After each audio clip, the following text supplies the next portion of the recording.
የአርትስ ቴሌቪዥን የምዕራፍ ፕሮግራም ተከታታዮቻችን እንደምን አላችሁ? ፕሮፌሰር ጌታቸው በጋሻው የቀዳማዊ ኃይለሥላሴ ዩኒቨርሲቲ የስቱደንት ካውንስል የመጨረሻው ፕሬዚዳንት እና የሃርፐር ኮሌጅ የኢኮኖሚክስ ፕሮፌሰር በክፍል አንድ ብዙ ነገሮችን አንስተን ተወያይተናል። ብዙ ሰዎችም አስተያየት ሰጥተውናል። በድጋሚ ጋሽ ጌታቸው ዘወትር እንደምለው ውድ ጊዜን ሰውተ ይህንን ፕሮግራም ቃለ ምልልስ ለማድረግ በመፍቀድህ በፕሮግራሙ አዘጋጅና አቅራቢ ኤልያስ አወቀ በአርትስ ቴሌቪዥን ዝግጅት ክፍል እንዲሁም ወደ 16.5 ገደማ በሚቆጠሩ የአርትስ ቴሌቪዥን ተከታታዮቻችን ስም ከፍተኛ ምስጋናዬን አቀርብልሃለሁ። እኔም እጅግ አድርጌ አመሰግናለሁ።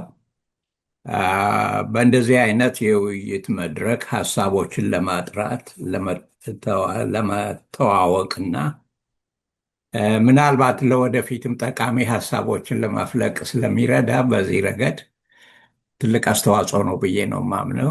እድሉም ስለሰጠኝም እጅግ አመሰግናለሁ። አመሰግናለሁ። እሺ ጋሽ ጌታቸው፣ ከዛ በፊት ኢትዮጵያ ከፑንት እስከ 21ኛው ክፍለ ዘመን መጀመሪያ መጣጥፎችና በካሳሁን ሰቦቃ የቀረቡ ቃለ ምልልሶች በሚል በዶክተር ግርማ አጉቾ ደመቀ አርታይነት በሴሜቲክ ስተዲስ አሳታሚነትና በሬድሲ ፕሬስ አከፋፋይነት ያለ በታሪክ በባህልና በቋንቋ ላይ የቀረበ አንድ ጥሩ መጽሐፍ ታትሞ በገበያ ላይ ውሏል። ይሄ መጽሐፍ አቶ አሰፋ ጫቦ፣ እነ ፕሮፌሰር ጌታሁን ላጲሶ፣ ጌታሁን ደሌቦ፣ እነ ፕሮፌሰር ኤፍሬም ይስሐቅ፣ እነ ዶክተር አሰፋ ባልቻና የተለያዩ ስመጥር ምሁራን መጣጥፎቻቸውን ያቀረቡበት መጽሐፍ ነው። ለወጣቱ ትውልድ ይህንን መጽሐፍ ማንበብ መቼስ በጣም ጠቀሜታው ሀያል ነው ብዬ አስባለሁ። ሌላው እንደዚህ አንድ መጽሐፍም እንዲሁ የሬድሲ ፕሬስ ላስት ታይም አድቨርታይዝ አድርገነዋል። ይህም መጽሐፍ የሬድሲ ፕሬስ አሳታሚ አቶ ካሳሁን ቸኮለን ዘወትር ላመሰግናቸው አስባለሁ። መጽሐፍ አዳዲስ መጽሐፍት በወጡ ቁጥር ላለፉት 7 ዓመታት ይልኩልኛል። አሁንም ለአርትስ ቴሌቪዥን ወደ 16.5 ሚሊዮን ገደማ ለሚቆጠሩ ተመልካቾቻችን የሚልኩት መጽሐፍ እንጂ ለእኔ በግል እንደ ኤልያስ አወቀ የሚልኩልኝ አይደለም። አሁን በቅርቡ ቅዳሜ የተመረቀው የፕሮፌሰር በረከት ሀብተስላሴ ሪናይሰንስ ማን ፖርትሬት ኦፍ ስኮላር ጁሪስት ፓንአፍሪካኒስት ዲፕሎማት ኤንድ ስቴትስመን በሚል በገብረ ሕይወት ተስፋ ጊዮርጊስ ኤዲት የተደረገና እንዲሁም ፕሮፌሰር በረከት ሀብተስላሴ ስኮላርሊ ኤንድ ሊትራሪ ጀርኒ በሚል በጸጋይ አይዛክ ኤዲትድ የተደረገ መጽሐፍ ባለፈው ቅዳሜ በዋሽንግተን ዲሲ ተመርቋል። ይህንን መጽሐፍ እሳቸው ማስተር ኦፍ ሴሬሞኒ ነበሩ። ፕሮፌሰር በረከት ሀብተስላሴም ተገኝተዋል። የመጽሐፉ ኤዲተሮችም እንዲሁ በዛ ፕሮግራም ላይ አስተያየታቸውን ሰጥተዋል። እንደዚህ አይነት መጽሐፍ የኢትዮጵያና የኤርትራ ጉዳይ ፖለቲካው የሚነጣጠል አይደለም። የኤርትራ ህገ መንግስት አርቃቂ ኮሚሽን ሊቀመንበር ነበሩ። አንተን አስተምረው እንደሆነ አላቅም። ጋሽ በረከት አዲስ አበባ ዩኒቨርሲቲም አስተማሪ ነበር። የጠቅላይ አቃቤ ህግም ምክትል ጠቅላይ አቃቤ ህግም ነበር። የመርማሪ ኮሚሽንም እንደዚሁ ዴፕቲ ቸርማን የነበረ ሰው ነው እና እነዚህን መጽሐፍቶች በሬድሲ ፕሬስ እና በአማዞን ላይ ያገኛቸዋል። ብታነቧቸው ታተርፉበታላችሁ። በተለይ አሁን ለታሪክ በኢትዮጵያን በኤርትራን ፖለቲካ ተሳታፊ የነበሩ ሰዎች መጽሐፍ ለህትመት መውጣቱ ጥሩ ነው። ይህን ካልኩ ዘንዳ እግረ መንገድ ጋሽ ጌታቸው አንተስ ሚሞርህን የመጽሐፍ ወይንስ አልነገርከንም? ያው የድሮ እንግዲህ ጓዶች በህቡ ነው ሁሉን ነገር የምትሰሩትና መጽሐፍ እየጻፍክ ይሆን እንዴ? እየጻፍኩ አይደለሁም። እኔ በጊዜው ቶፒካል ወይም አነጋጋሪ በሆኑ የአገር የኢኮኖሚ፣ የፖለቲካ፣ ማህበራዊ ርዕሶች ላይ ነው አርቲክልስ ነው ምጽፈው። ምክንያቱም የኔ ታሪክ ምን ዋጋ አለው? አሁን እንደዚሁ እንደምትላቸው ብዙ የሰሩ አሉ። የእነሱም ብናጠናም በቂ ነው እና ምናልባት ደግሞ ነሸጥ ካደረገኝም እንግዲህ ከእንግዲህ ጊዜ የሚኖረኝ ይመስለኛል ለመጻፍ ይችል ይሆናል። ያው እንግዲህ አንድ በምዕራብ ኢትዮጵያ በኢልባቡር ጎሬ የተወለደ ያኔው ጌታቸው በጋሻው የአሁኑ ፕሮፌሰር ጌታቸው በጋሻው ከዛ ትምህርቱን አጠናቆ አዲስ አበባ ቀዳማዊ ኃይለሥላሴ ኮተቤ ተምሮ ከዛ ልዑል በእደ ማርያም ላብ ስኩል ገብቶ አዲስ አበባ ዩኒቨርሲቲ የተማሪዎች የመጨረሻው ፓርት ኦፍ ታሪክ ነው። ከዛም ወደ ፓርቲ ፖለቲካ አለ። ይሄን ያለው ታሪኩ ሊጻፍ ይገባል ብዬ አምናለሁ። እስኪ ጎሬ አንተ ዲማ ነጎ፣ ዶክተር ዲማ ናጎ፣ ጋሽ ተካልኝ ገዳሙ፣ እነ ዶክተር ጀማል አብዱል ቃድር፣ እነ ኮንሬል ጎሾ ወልዴ ተሳስቼ ከሆነ አላቅም፣ እንደዚህ አይነት በኢትዮጵያ ፖለቲካም ቢሮክራሲ ውስጥም ከፍተኛ አስተዋጽኦ ያደረጉ ሰዎች መፍለቂያ ነበር ጎሬ። በኢጣሊያንም ወረራ ወቅት ዋና ከተማ የማድረግ እነ ራስ ምሩም ሆነው የተማረኩበት ከተማ ነው። እስኪ አንተና የጎሬ ትዝታ ምን ይመስላል? በዛ ላይ ደግሞ ሰምቻለሁ፣ አብረ መልስልኝ፣ የነፍጠኛ ልጅ ነህ? እስቲ እንደው አዎ ይሄንን ጉዳይ የነፍጠኛ ልጅ ነኝ። የነፍጠኛ ልጅ ነኝ። አገር የማቅናት አገርን የማረጋጋት ጠላትን የመከላከል ጀብድ የፈጸሙ ቤተሰቦች ልጅ ነኝ እና ከጎሬ ተነስተው እስከ ኦጋዴን ድረስ ዳግመኛው የጣሊያን ጦርነት ሄደው የተዋጉ አያቶቼ፣ አጎቶቼ እነኝህን የማስታወስበት ነው እና ግን እኔ አሁን በግል ታሪኩ ላይ ሳይሆን እኔ ይህን ጥያቄ ያነሳሁት ጋሽ ጌታቸው ብዙ ጊዜ የነፍጠኛ ልጆች ናቸው ወደ ዳር ሀገር ሄደዋል ይባላል።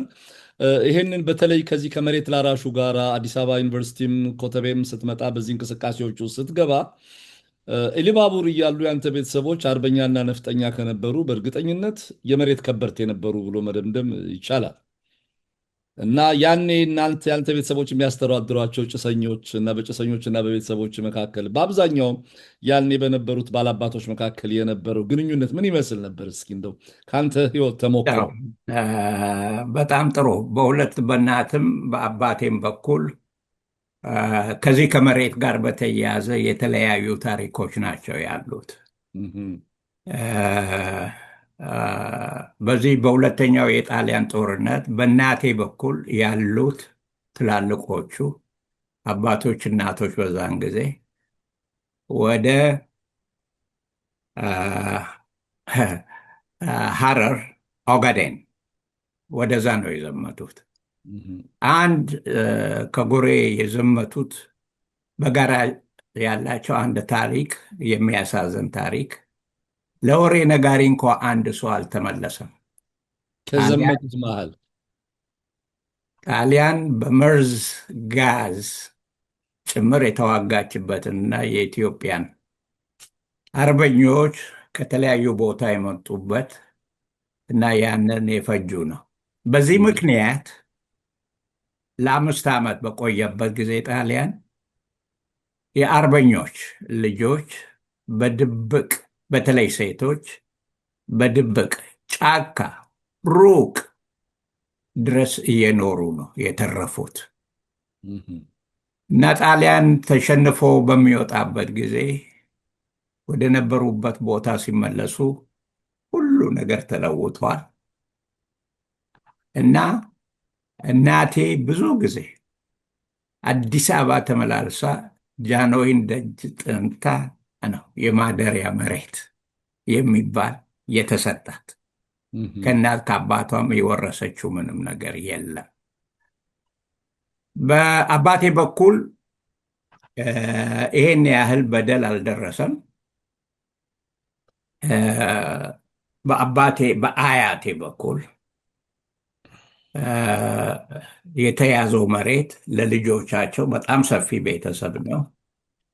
በሕይወት እያሉ አከፋፍለዋቸው በእርሻ ይተዳደሩ የነበረው መሬት እስከ ዕለተ ሞታቸው ድረስ አባቴ በኃላፊነት ሁሉንም በአንድነት ሊጠቀሙባቸው የሚችሏቸው መሬት ያክል ብቻ እየተከፋፈሉ አ፣ አ፣ የኖሩበት ነው። ከዛ ከጣሊያን በኋላ በነበረው አ፣ እንግዲህ የኢኮኖሚ እንቅስቃሴ አባቴ ብዙ አ፣ የእርሻ መሬት፣ የከብት ርቢ፣ በከተማም የቤት አ፣ ስራ ብዙ ሀብት አትርፏል። በራሱ ገንዘብ በገዛቸው መሬቶች በተለይ ሁለት ቦታዎች ላይ ነው። አንደኛው ጉምሮ የዛሬው የእርሻ ያለው። የሻይ ልማት። አዎ። አዎ። ከዛ ሌላ ደግሞ ከጎሬ ስር ከጎሬ ከተማ ስር አቦ የሚባል በቤተ ክርስቲያኑ ስም የሚጠራ የእርሻ እድገት የተደረገበት አለ። በዛ ላይ እንግዲህ ይሰራ ነበር። ከዛው ጋር ያይዘው ደግሞ የከብት ርቢም ከብት ርቢ ማለት በአንድ ቦታ የምታስቀምጠው ሳይሆን ላሉት አርሶ አደሮች ታከፋፍላለ። አዎ።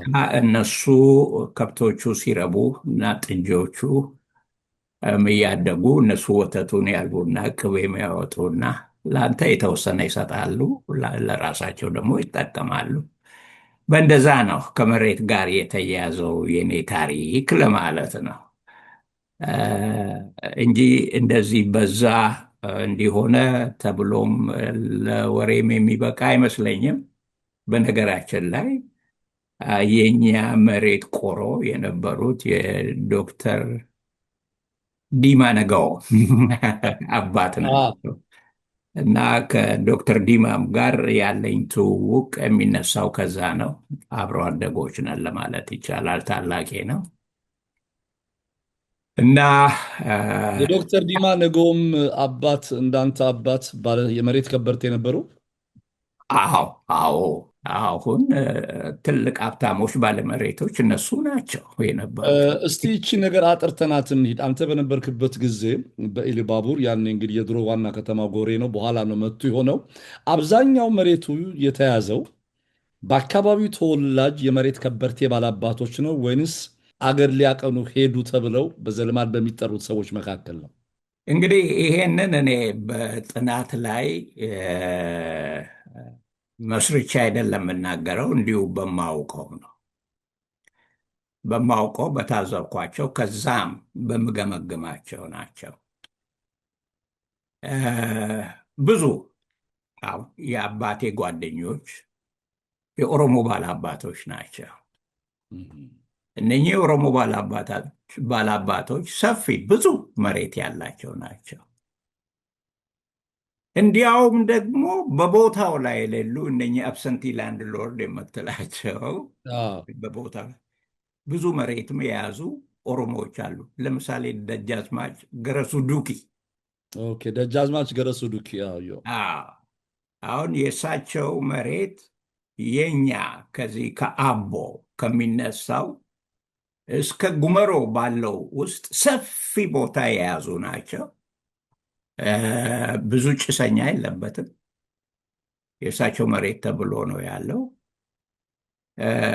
ከዚያ እንግዲህ የነ ልዕልት ተናኘ ወርቅ፣ ከዛ የቤተ ክርስቲያን፣ ከዚያ የነ ራስ መስፍን ስለሺ መሬቶች ደግሞ አሉ። እንግዲህ ይኸውልህ ብዕርና ባሩድ በሚል በአንዱ ዓለም አራጌ በ2018 2026 የተጻፈ መጽሐፍ ላይ ያ ዶክተር ዲማ ነጎ እንዲህ ብለው ነበር።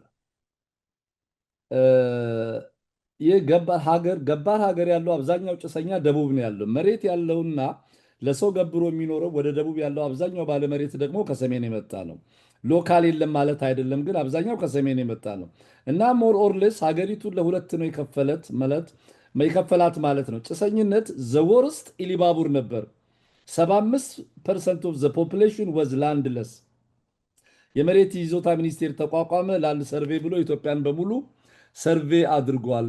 የነዛ ሰርቬ በየክፍለ ሀገሩ ነው ያሉት እና ሰመሪ ያለ ከኢሊባቡር ቀጥሎ ሸዋ ነው። 67% ላንድለስ ነው ይላል። ይሄንን ሀሳብ ትጋራዋለህ? አጋረዋለሁ። ላንድ ለስ ቴናንት ወይም መሬት አልባ ጭሰኛ። መሬት አልባ ጭሰኛ። አዎ። በሚለው ጋረዋለሁ። ይሄ ነው ዋናው ፊቸሩ።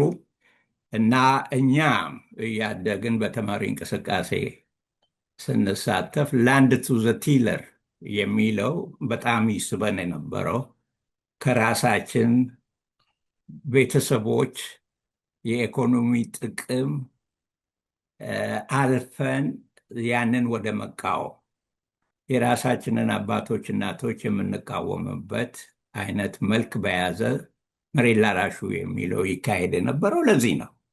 በጣም ኢፍትሐዊ የሆነ በቦታው ላይ የሌሉ ሪሊ በቦታው ላይ አለመኖራቸው አይደለም፣ በሁሉ ቦታ ይኑሩ ማለትም አይደለም። መሬቱ ለጥቅም ሊውል እንዲችል ባለመደረጉ እንደዚህ የተባሉትን መሬቶች ማንም ሊነካቸው እንዳይችል። አሁን ኢሉባቦር ለምሳሌ በጣም ለም አገር ነው። ቡናን ሁል ጊዜ በበጋ እያንዳንዱ የገጠር የኢሉባቦር ገጠር ውስጥ የሚኖሩ እነኚህ መሬት አልባ የሆኑ ጭሰኞች ትንሽ ሲዝናኑ ታያለ። እዛ የሌላ የተያዙ መሬቶች ላይ ደን ናቸው። ወፍ ዘራሽ ቡና ይለቅማሉ። ከተያዙ ይታሰራሉ። እና ወፍ ዘራሽ ቡና እንግዲህ ነው ይጥማል። ወፎች ይወዱታል፣ ይበሉታል። እንደ ማርነት አለው እሼት ሆኖ እያለ ማለት ነው ሳይደርቅ። እና የትኛውም ጫካ ውስጥ ገብተ ቡና ታያለ። በጣም በደንብ እንግዲህ ስላልተመነጠረ ትንሽ እንክብካቤ ስላላገኘ ይሄ ከላዩ ላይ ያለው ጫካ ምናምን ስላልተመነጠረ ዝም ብሎ ወደ ሰማይ ያድጋል። ረጃጅም የሆኑና ቀጫጭን ሆነው ረጅም ይሆናሉ የቡናዎቹ ዛፎች። እና ያ ግን የማንም አይደለም። ባለቤቱም ለዛ ገንዘብ አውጥቶ አያመርትም ከዛ ላይ። እና እነኚህ ጭሰኞች ገብተው ከተያዝኩም ልያዝ ብለው ወይም የሚይዛቸው ሌላው ሰው ነው፣ የነሱ ጎረቤት የሆነ ሰው ነው የሚይዛቸው። እነሱ ካልተጠቀሙበት ምርቱን አምርተው ሰብስበው ወደ ገበያ ካልወጡ ሌላው እንዳይጠቀም መከልከል ነው ዓላማው። ኤግዛክትሊ ነገሩ ይሄ ነው። በቃ የንጉሥ የቤተ ክርስቲያን የባላባቶች መሬት አይነካም። እዛ ውስጥ ከገባ ትሬስፓሲንግ ነው የሚሉት አይደል? የስም ንብረት ውስጥ ገብተህ እንደዛ ነው። እና ይሄ ፈጽሞ ትክክል አይደለም። ሬሊ አረመኔያዊነት ነው። በጣም ብሩታል ነው። በተለይ ባልበላም ልጫረው አይነት እነሱ አልተጠቀሙበት፣ እነሱ የማይጠቀሙበትን እነዛ ሰዎች ህይወታቸውን ለመለወጥ ያደረጉ ምንም አልነበረም። እና እንደዛ ነው። ግን ቢጠቀሙበት የተወሰነ የአከፋፈል ስርዓት ቢያደርጉበት እዛ ያለው ገበሬ ተጠቅሞበት ለእነሱም የተወሰነን ሰጥቶ ለራሱ እንዲያደርግ ቢያደርጉበት ዊን ዊን ሁኔታ ነው።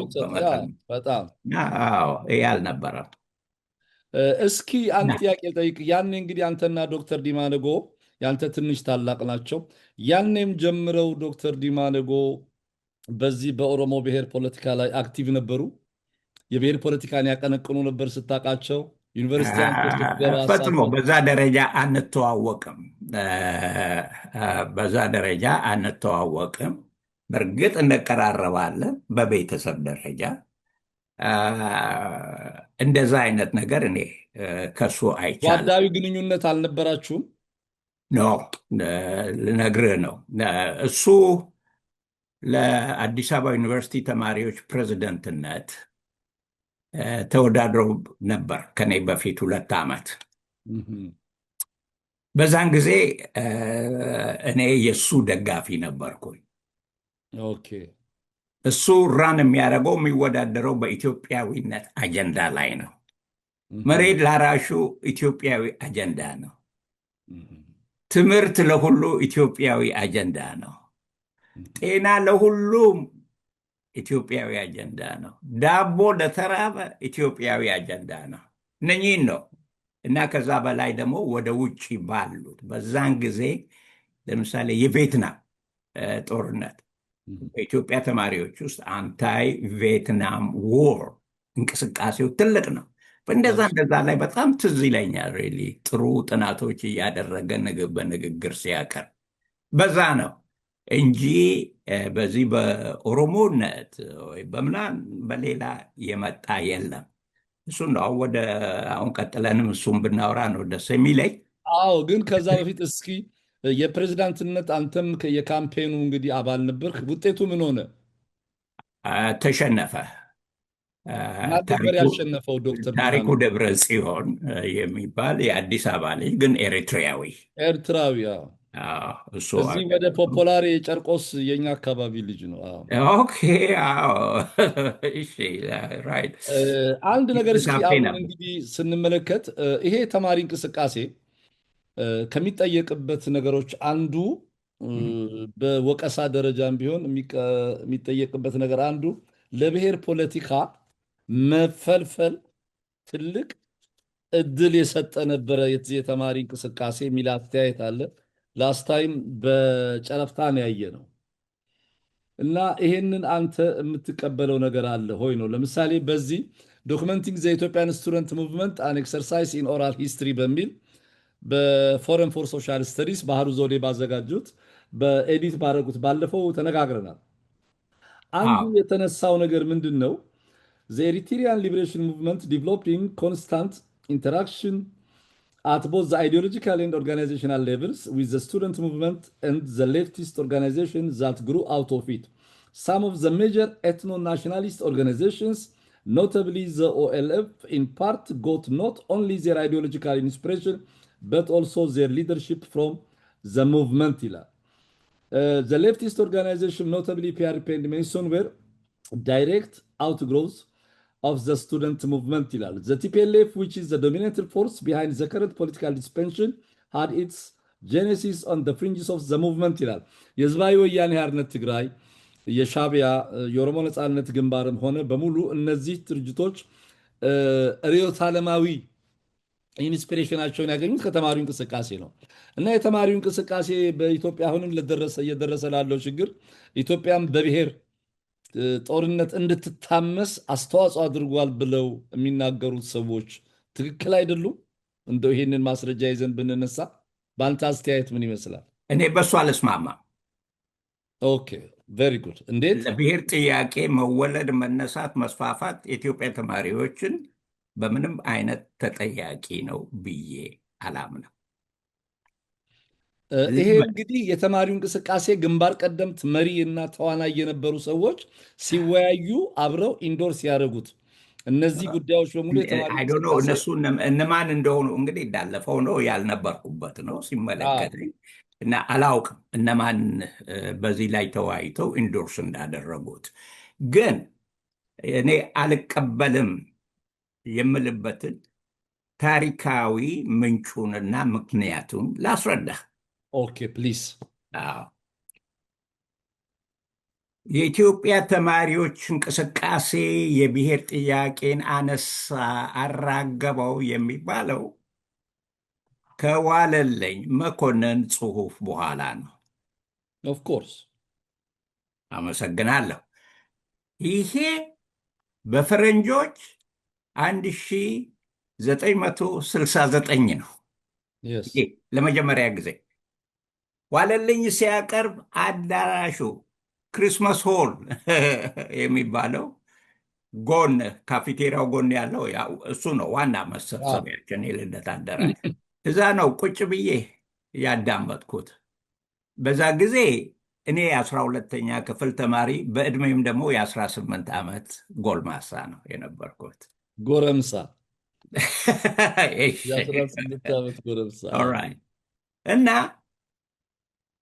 ምን ያህሉ እንደገባኝ አላውቅም፣ ግን ከባድ እንደሆነ ይታወቀኛል። እና እንግዲህ በቡድን በቡድን እየገባን ነው የምንቀመጠው እና እንተያያለን እንላለን፣ ግን ከባድ እንደሆነ አውቀናል። እንዳ በጣም ጮሆ የሚያጨበጭቡ ነበሩ። የገባቸው መሆን አለባቸው። ወይም ያ ጽሁፍ የዋለልኝ ጽሁፍ ይባልልኝ የተማሪ እንቅስቃሴ ጽሁፍ አይደለም። አዛኒ ዋለልኝ መኮንን ዋለልኝ መኮንን አዎ የእሱ ጽሁፍ ነው። እንግዲህ 69 ዓመተ ምህረት ነው ብያለሁ። እስቲ ወንድሜ ወደኋላ ሄድና ኤርትራ ውስጥ ጦርነት የተነሳው መቼ ነው? 1961 ዓመተ ምህረት ነው። ኦፍኮርስ ከዚያ በፊት የኤርትራው ተወና ቀዳማዊ ወያኔ የሚባለው ከጣሊያን ጦርነት በኋላ በትግራይ ውስጥ ተደርጎ የነበረ እንቅስቃሴ በኢትዮጵያ መንግስት በቀዳማዊ ኃይለሥላሴ ላይ በእንግሊዝ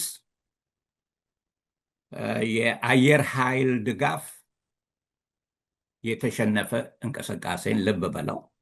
ከዛ ቀጥለ ሜጫና ቱለማ ብሎ በጀነራል ታደሰ ብሩ እነማሞ መዘምር ደጃዝማች ከበደ ብዙነሽ እነ ኮሎኔል ቂጤሳ አለሙ ታንክ ዩ። መቼ ነው ይሄ? 1965 ነው። ዋለልኝ የጻፈውን ከማንበቡ 4 ዓመት በፊት ማለት ነው። ከዛ ቀጥልና ጀነራል ዋቆ ጉልቱ ይባላሉ። አሁን የባሌ መቼ ነው? 62 63 ከዛ ነው የጀመረው። ይሄ ሁሉ የተካሄደ የብሔር ወይም በዛ ካቴጎሪ በዛ ክልል ውስጥ በምጠራቸው ስሞች እንቅስቃሴ አልነበሩም ነው። የኢትዮጵያ ተማሪዎች እንደ አንድ አካልም ሆኖ አዳፕት አድርጎት ከሆነ አልሆነም። ግለሰቦች የሚሉት ነው። በሚወጡት ፓምፍሌቶች ላይ የሚወጡ ናቸው እንጂ የአዲስ አበባ ዩኒቨርሲቲ ተማሪዎች ማህበር ብሎ በሚያወጣው መግለጫ ምናምን አንድም ጊዜ የብሔር ጥያቄን ዋና የአገራችን የፖለቲካ ጥያቄ ነው ብሎ አቅርቦ አያውቅም። መረጃ ይቅረብልኝ። ይሄ ይሁን። ረሃብ ሲመጣ ረሃብን በመቃወም ሰላማዊ ሰልፍ እንወጣለን። የከተማ ኑሮ ውድነት ሲሆን የሸቀጥ ዋጋ ይቀነስ ብለን ሰላማዊ ሰልፍ እንወጣለን። የትምህርት ዕድል ብለን ሰላማዊ ሰልፍ እንወጣለን። የዴሞክራሲ የመናገር የመጻፍ መብት ይከበር ብለን ሰላማዊ ሰልፍ እንወጣለን። ፋሽን ሾው የኢምፔሪያሊስቶች ጫና ምናምን ነው ብለን ሰላማዊ ሰልፍ እንወጣለን። ድንጋይ ወረውራለን፣ ቲማቲም እንሰብራለን። ይሄ ብሔር ጥያቄ ይፈታ ብለን አንድ ቀን ሰላማዊ ሰልፍ ወጥተንበት እናውቃለን? ጋሽ ጌታቸው እዚህ ጋር ይኸውልህ የቀዳማዊ ወያኔ የብሔር ጥያቄ አይደለም። ለምን? የታክስ ጉዳይ ነው አይደል? ወያኔ ነው አሁን ህወሓት ነው ቀዳማዊ ወያኔን በዚህ የእኛ ነበር የነሱ ወራሾች ነን በሚል ሌጋሲው ሁለት ተረካቢ ነኝ በሚል ሄደው ፖሊሳይዝድ አድርጎት ነው። ሜጫና ቱለማ ማህበርም ሲቋቋም መጀመሪያ እንደ ብሔር ድርጅት አይደለም የተቋቋመው፣ እንደ መረዳጃ ማህበር ነው የተቋቋመው።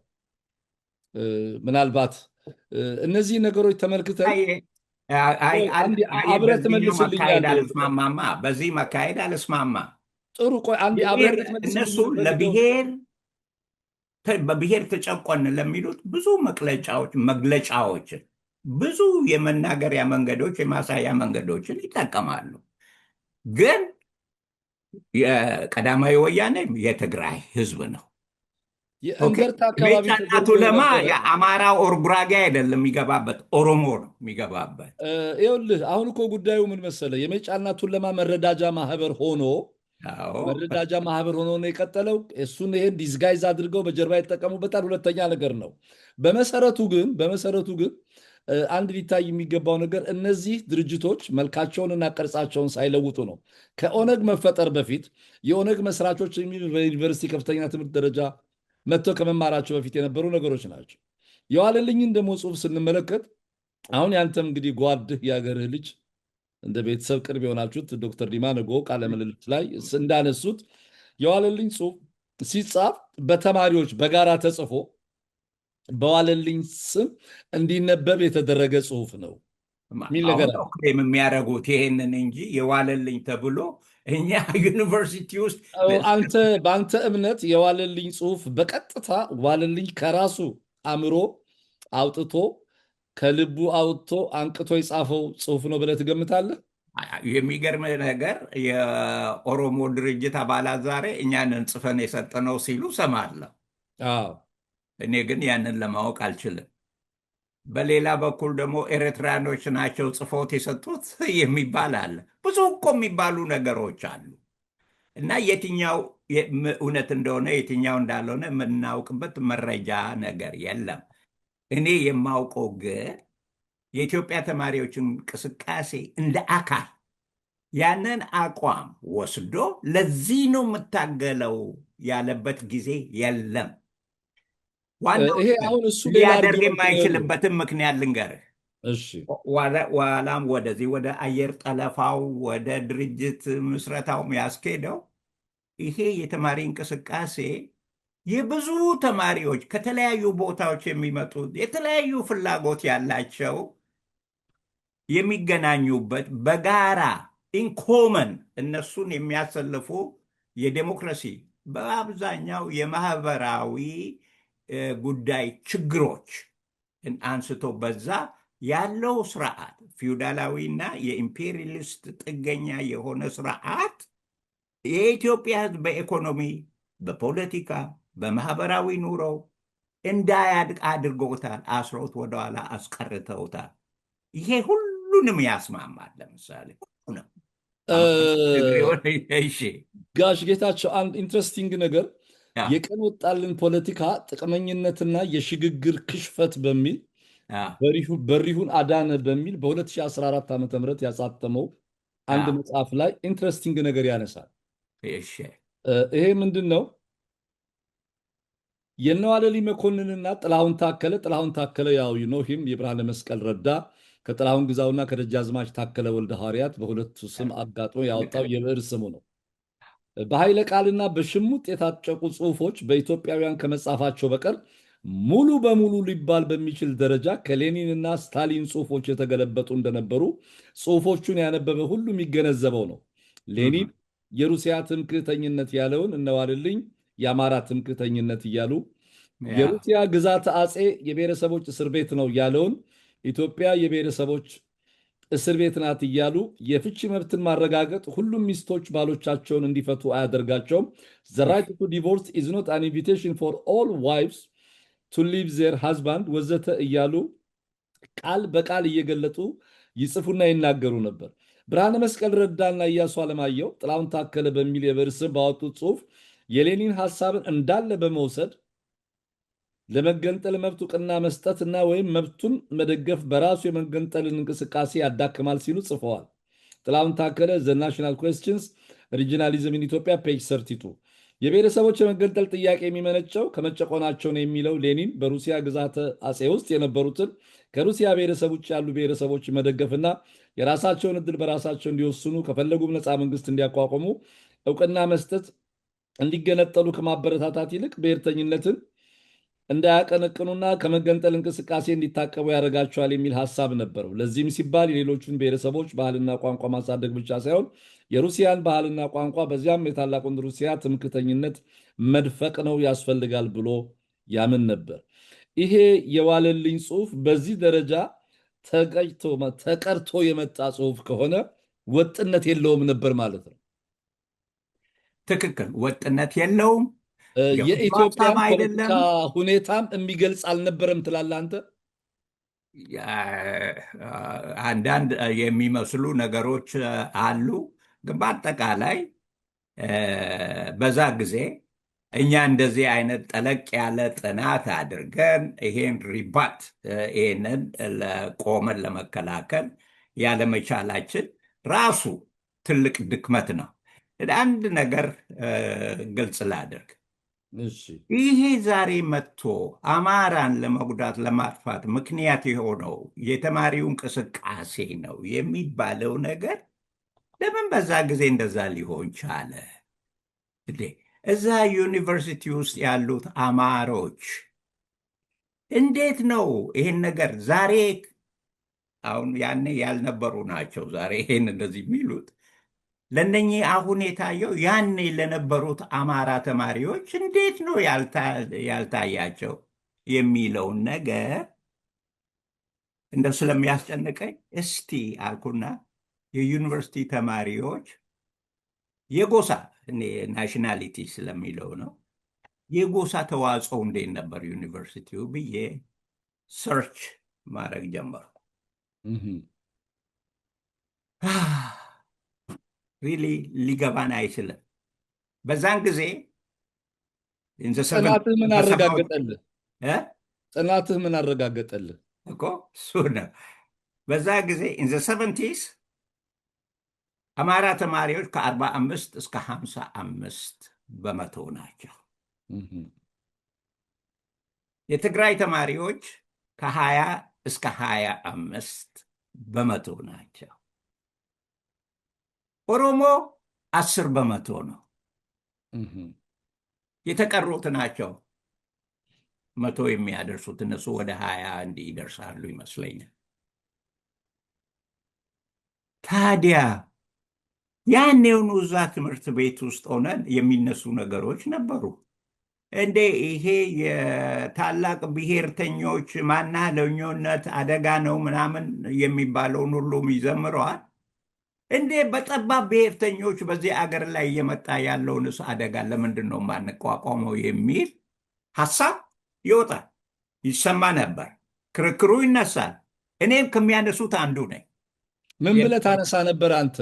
የአማራ ትምክህተኝነት የለም፣ የአማራ በላይነት የለም ወይስ ኢትዮጵያ ያለ አግባቡ እየሄደ ግን በዛው በኩል ደግሞ የዚህ የጠባብ ብሔርተኝነት ስሜት እየነገሰ እየመጣ ጨቋኝ ነው ለሚባለው ሕዝብ አደጋን ይፈጥራል የሚል እናነሳለን። አንተ ፐርሰናሊ ታነሳ ነበር? አነሳ ነበር። ቬሪ ጉድ። ታዲያ አሁን አንተ ፖለቲካን በጣም ሳነሳው ነበር። አንተ በተማሪ እንቅስቃሴ ውስጥ አስተዋጽኦ የነበረህ የተማሪዎች ማህበር ፕሬዚዳንት የነበርክ ፕሬዚደንት ይሄን ካነሳኸው የተማሪዎች እንቅስቃሴ ለብሔር ፖለቲካ አስተዋጽኦ የለውም የሚለውን ሀሳብ እንዴት ነው አልቀበለውም የምትለው? አዎ ከዛ በፊት ነው ያለው ነው እኮ አንተ ትከራከረኛለህ እንጂ የብሔር ጥያቄ እኮ ከተማሪው እንቅስቃሴ በፊት የተነሳ ነው። እነዚህ ነገሮች ፕሊዝ እያስጨረስከኝ። አየህ የተማሪውን እንቅስቃሴ ያንን ሲያነሳ ምንድን ነው ያደረገው? በየቦታው የተነሱትን ኦኬ ፎርማላይዝ የማድረግ ኦኬ ይሄ ሀሳብ እንዳለ የተነሱትን ጥያቄዎች እያነሳ ኃላፊነት የሚመለከተው መንግስት በአግባብ እንዲይዛቸውና እንዲፈታቸው ሀሳብን የማቅረብ እንጂ የኢትዮጵያ ሕዝብ በጎሳ ተለያይተው እንዲፋጅ አይደለም በምንም አይነት። ይሄ እኮ እሱ ፓንዶራ ቦክሱን ከፈታችሁትና ጂኒ ወጣ። አሁን ጂኒ ወጣ ነው እኮ። አሁን ጉዳዩ ምን መሰለ? እነዚህን የቢዮልም የጫና ቱለማ ቀዳማዊ ወያኔ ካስፈለገ የጉራጌ መንገዶች ስራ ፕሮጀክትን መገመት ይቻላል። በነ ሌተናንት ጀነራል ወለስላሴ በረካና አዝማች ሰይፉ ምናምን ይሰሩት የነበረው የነሰይፉ ድባቤ። ይሄንን እናንተ እውቅና ከሰጣችሁት በተማሪው እንቅስቃሴ ውስጥ ዋለልኝ የአማራ ብሔር ተወላጅ ሆኖ ይሄንን ጽፎ ከሱም ኋላ ሰው ይኑር ከራሻም ገልብጠው ያምጡት የሌላም የሱም ሀሳብ ይሁን ይሄ ጽሁፍ ሲነበብ አንተም እዛው ቁጭ ብለህ ጽፈሃል። አደጋው ትልቋን ኢትዮጵያ ሊከፋፍል የሚችል በተለይም ጨቋኝ የተባለውን የአማራ ባህል፣ የአማራ ሃይማኖት፣ የአማርኛ ቋንቋ የሚባለውን ነገር እያያችሁ ያኔ ይሄንን ነገር ለመከላከል አልሞከራችሁም? እንግዲህ ለመከላከል ወይስ አብራችሁ ትደግፉት ነበር? ለምን እንደዛ ሆነ የሚለው ነው መጠየቅ ያለበት። አብዛኛው የተማሪው ቁጥር አማራ ሆኖ ለምን አልተቻለም የሚለው ላይ በጋራ እንፈልግ። ኦፍ ኮርስ እሱም እንጂ አንድ ጥያቄ ነው። እ? አዎ እሱም አንድ ጥያቄ ነው። አዎ 45 መቶ የአዲስ አበባ ዩኒቨርሲቲ እንግዲህ የምናወራው የአዲስ አ- አበባ ዩኒቨርሲቲን አዲስ አበባን ነው አ- አለማያንና የቀሩትን ሳንጨምር ማለት ነው። በለው ብቻ ኢን ዘ 70s ዩኒቨርሲቲ ስቱደንትስ በሚል ነው እኔ የፈለግኩት። ኦኬ። ስለዚህ አብረህ እንድታያይዝልኝ የምፈልገው ነገር በዩኒቨርሲቲው በስትራግልም ሆነ በቻሌንጅ ላይ በቪውስ ኤንድ ኒውስም ላይ በአጠቃላይ የዋለልኝ ጽሁፍ በተማሪው እንቅስቃሴ ኦርጋኖች ላይ ልሳኖች ላይ አልተጻፈም። ስለዚህ ይሄ የግሉ እንጂ ፐርሰናል ኦፒኒየኑ እንጂ ገቨርኒንግ ፖለቲካል የአይዲዮሎጂካል ራይቲንግ አልነበረም እያልከኝ ነው። አዎ እኔ እንደዛ ነው የምለው። አንተ እኔ ነህ እንደዛ እንደዚህ ነው የምለው። የምትረዳው። ከዛ ጋር ተያይዞ አዎ ኦኬ ቀጥል ጨርስሽ። ስለዚህ እነዚህ 45 በመቶ ገደማ የሚቆጠሩ የአማራ ብሔር ተወላጆች ይሄንን አደጋ እንዴት ላያዩት ቻሉ? እነሱ ላይ የተነሳም ጥያቄ መሆኑ እንደ ጨቋኝ እንደ በዳይ ከስርዓቱ ጋር አብሮ እንደሆነ መምጣቱን እንዴት መረዳት ሳይችሉ ቀሩ? አርቀው አላሰቡትም ነው? ይሄንን አንተም በግል ስትቃወም በምን ምክንያት ነው ይሄንን ነገር ትቃወም የነበረው? ተቃውሞህስ በመደራጀት ረገድ ከአንተ አይነት የአማራ ብሔር ተወላጆች ጋር አብሮ ሆኖ ይሄን ነገር ለመዋጋት ወይም ከሌሎች ኢትዮጵያውያን ይህን ሀሳብ ከማይቀበሉ ጋር የሄድክበት ጉዞ ምን ያህል ነው? እንግዲህ ሪሊ በዚህ ላይ በነቂስ መልሶችን ልሰጥህ አልችልም። ይሄ ጠባብ ብሔረተኞች አደጋ የሚለው ከ1974 ወር 66ቱ በፊትም ተነስቶ በዩኒቨርሲቲ ውስጥ የሚነገር ነው። ሂትድ በጣም ሞቅ ያለ ክርክር የሚደረግበት ነው። ዋናው ነገር ያ የተማሪ እንቅስቃሴ የፖለቲካ ድርጅት አይደለም። አንድ አይነት ፕሮግራም አውጥተን በዛ ተማምለን የምንሄድ አይደለም። ረሃብ ሲመጣ ሁላችንን ያስተባብረናል። ሕክምና ሲጠፋ ሁላችንን ያስተባብረናል። የከተማ ኑሮ ውድነት ሲመጣ ሁላችን ያስተባብረናል። በዛ በአጠቃላይ የመንግስት ተቃውሞ ላይ ለመሄድ የሚያስችሉም በቂ ምክንያቶች እነሱ የመጡ እና ደግሞ ሪሊ ሜቢ እነኚህ በትግራይ በኩል የኤርትራ ሚና ቀላል አይደለም። ያወቁ እና የተደራጁ እና በግልጽ የሚሄዱበትን አቅጣጫ የሚያውቁ ነበር። የራሴን ምሳሌም ልሰጥ እችላለሁ። እሺ። የኡዟ ዩኒቨርሲቲ ስቱደንትስ ዩኒየን ኦፍ አዲስ አበባ ፕሬዚደንት ሆኜ ስመረጥ በነጋታው በዚህ ከሐውልቱ የካቲት 12 ነው አይደል? ሐውልቱ በሳ በኩል ባለው መግቢያ ሁለተኛው ዋና መግቢያ ነው መሰለኝ፣ የላይኛው ሁለተኛው መግቢያ ነው። በዛ በኩል ስመጣ አንድ መልከ መልካም የጸዳ ልብስ የለበሰ ሰው መጥቶ ኮንግራጁሌሽንስ አለኝ። እንኳን ተመረጥክ፣ እንኳን ደስ ያለ አለኝ እና ባደረግከው ንግግር ኢፒኤልኤፍ እና ኢኤልኤፍን አወዳድረ ኢፒኤልኤፍ የኛ የተማሪው ትግል ውጤቶች ናቸው፣ እንኳን እነሱ ቀርቶ ያ ኢኤልኤፍ የሚለውንም መስማት አለብን ምናምን ብለሃል። በሁለቱ መሃል ልዩነት ፈጥረ አበላልጠ ተናግረሃል። ይሄ መታረም አለበት አለ። አንተ እንደዛ ተናግረህ ነበር? ድሮ በምርጫ ፉክክር ጊዜ ከአቶ ሽመልስ ማዘንጊያ ጋር ነው የተወዳደረው። ልክ ነው። ኦኬ። ከጓድ ሽመልስ ማዘንጊያ ጋር ነበር የተፎካከርከው እና በጣም ገረመኝ። ያንንም አስታውሶ አይቼው አላውቅም ይሄን ሰው እና በነጋታው እሺ ለዛ የሚረዱህን ጽሁፎች፣ መጽሔቶችን ምናምን አመጣልሃለሁ አለኝ። እሺ ያልኩትና ትንሽ ረበሸኝ። የማላውቀው ሰው መጥቶ እንደዚህ ሲለኝ ያኔ ምን ለማድረግ አስበው እንደሆነ አላውቅም። አሁን አይቼዋለሁ ብዬ ለነገ ቀጠርኩት። አሁን ደግሞ ሌላ ሰው መጣብኝ። ትናንትና ከጓደኛዬ ጋር እንዲህ አውርተሃልና ለዛ ለአንተ የሚጠቅም ይዤ ልመጥቻለሁ አለ። እንግዲህ ወሰድኩት። ታሪኩን እዛ ላይ እናብቃና ይሄንን የሚያሳይህ እኔ አሁን በዛ ጊዜ ምንም የፖለቲካ ቡድን ወክዬ ወር ምናምን አይደለም በዛ በተማሪ እንቅስቃሴነት ለመሳተፍ የወሰንኩት። ግን በዛን ጊዜ በእርግጥ ፍላጎት አለኝ ሌላ እና ያሳየኝ ነገር ቢኖር እነሱ በጣም በተደራጀ መንገድ ነበር የተማሪው እንቅስቃሴ ውስጥ የሚሰሩት። የትግራይ ልጆችም ይቀርቧቸዋል። እንደዚሁ ወደኋላ ስመለከተው ኢቨን እነ ዶክተር ዲማ ነገው በዛን ጊዜ በ1974 በፈረንጅ የሆነ ስብስብ እንዳላቸው የሚገናኙበት ሁኔታ እንዳለ ጥርጣሬውን ነበረኝ። ኋላ ላይ ድርጅታቸውን ሲያውጁና መሪዎቻቸው ሲወጡ ሳውቀው የኦነግ አስኳል ፈጣሪዎች እንደሆኑ ያኔ ገብቶ የመጀመሪያው ሊቀመንበርም ነበሩ ዶክተር ዲማ የመጀመሪያው።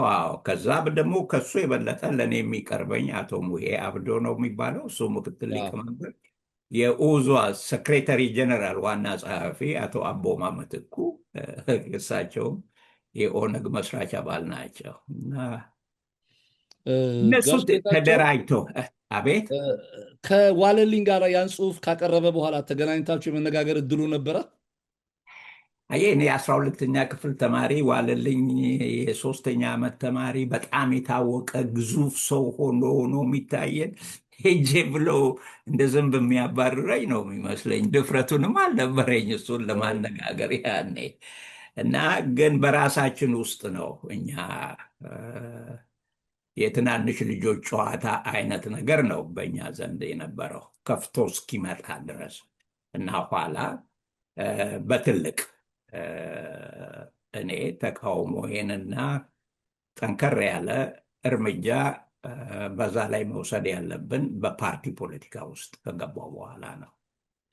እንግዲህ አቦማ ምትኩ፣ ሙሄ አብዱ፣ እንግዲህ ዶክተር ዲማ ነጎም እንግዲህ የቅርብ ሰዎችህ፣ በቅርብ የምትቀርባቸው ማለት ነው። የቅርብ ሰዎች ስል በኦሮሞ ነፃነት ግንባር ምስረታ ላይ እየሰሩ የነበረውን ፖለቲካዊ ውይይት ስታይ ከአንተ ጋር የነበራቸው ውይይት ከተማሪው ከአጠቃላይ ከርዕዮተ ዓለም ነገር ከድሃ ተበደለ፣ ፍርድ ተጓደለ፣ የኑሮ ውድነት ጨመረ እያላችሁ ከምታነሳቸው ጥያቄዎች ወደ በለጠ ሌላ አቅጣጫ ሲመጡ ኮንሸስ አድርገው ነበር? ብሔርተኝነታቸውን በጣም እየተነጠሉ መጥተው ነበር? የሚገርምህ ነው። አሁን እንደገና ለዚህ ላይ አንድ ሌላ ምሳሌ እሰጥሃለሁ። የኔ ከአዲስ አበባ ዩኒቨርሲቲ ተማሪዎች ፕሬዚደንትነት ወርጄ ከአገር እንደወጣ የተወሰነው በድርጅት ነው። ወጥቼ ሶማሊያ ነው የገባሁት። ከዛ ሳውዝ የመን ነው የሄድኩት። እነ ሙሄ እነ አቦማ እነ አቶ ደምሴ ተጫነ አንድ 7 ሆነው መጡ ሶማሊያ። የሶማሊያ መንግስት አሰራቸው እና ኋላ እንደምንም ተነጋግሮ የእስር ያህል የሆነ ቦታ ላይ አስቀመጣቸው። ሰዎች ሲያገኙ በእነኛ ሰዎች በኩል ለእኔ መልእክት ላኩ ወደ የመን እና እዚህ ታስረን ነው ያለነው፣ በምትችለው ኃይልህ ሰዎችን አስተባብረህ ከዚህ ከእስር እንድንወጣ አድርግልን ብለውኛል። እና ያኔውኑ እኔ ያኔ የድርጅት ሰው ነኝ፣ የኢያፓ ሰው ነኝ። ሳውዝ የመን ባለው ቢሮ ውስጥ ነበር የምሰራው እና በድርጅት ንግግር ተደርጎበት የድርጅቱ አቋሞች እና የድርጅቱ የፓርቲ ፕሮግራም ይዤ ወደ ሶማሊያ እንዲሄድና እንዳገኛቸው ተደርጓል።